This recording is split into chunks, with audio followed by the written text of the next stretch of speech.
Welcome to పూరా local. BRS పార్టీకి రాజీనామా చేసిన తెలంగాణ జాగృతి అధ్యక్షులు కల్వకుంట్ల కవిత రాజకీయ భవిష్యత్తుపై ఇప్పుడు రాష్ట్ర వ్యాప్తంగా ఉత్కంఠ నెలకొంది. త్వరలోనే కొత్త రాజకీయ పార్టీని స్థాపించనున్నట్లు ప్రకటించిన కవిత మున్సిపల్ ఎన్నికల వేళ తీసుకుంటున్న నిర్ణయాలతో తెలంగాణ రాజకీయాల్లో హాట్ టాపిక్ గా మారుతుంది. రాబోయే మున్సిపల్ ఎన్నికల్లో జాగృతి నేతలు బరిలోకి దిగుతారని స్పష్టం చేసిన కవిత ఇటీవల హైదరాబాద్ లోని తన నివాసంలో ఆశావాహులతో భేటీ కావడం ప్రాధాన్యత సంతరించుకుంది. అయితే ఇంకా కొత్త పార్టీని అధికారికంగా ప్రకటించని నేపథ్యంలో ఆమె అభ్యర్థులు ఏ గుర్తుపై ఎన్నికల్లో పోటీ చేస్తారన్న అంశంపై రాజకీయ వర్గాల్లో ఆసక్తికర చర్చ నడుస్తోంది.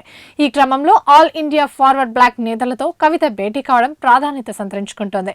రాబోయే మున్సిపల్, ఎంపీటీసీ, జడ్పీటీసీ ఎన్నికలను దృష్టిలో పెట్టుకుని ఈ సమావేశం జరిగినట్లు ప్రచారం జరుగుతోంది. శాసన మండలిలో తన చివరి ప్రసంగంలో ఒంటరిగా పోటీ చేసి తిరుగులేని శక్తిగా తిరిగి చట్టసభల్లో అడుగు పెడతానని ప్రకటించిన కవిత అదే దిశగా వ్యూహాత్మక అడుగులు వేస్తున్నట్లు రాజకీయ విశ్లేషకులు భావిస్తున్నారు. మున్సిపల్ ఎన్నికల్లో జాగృతి అభ్యర్థులను గెలిపించడమే లక్ష్యంగా ఆమె ప్రణాళికలు రచిస్తున్నట్లు తాజా పరిణామాలు సూచిస్తున్నాయి. తెలంగాణ రాజకీయాల్లో తన సత్తా నిరూపించుకోవాలని భావిస్తున్న కవిత ప్రయత్నాలను ప్రజలు ఏ స్థాయిలో ఆదరిస్తారన్నది రాబోయే ఎన్నికల్లో తేల్చనున్నాయి.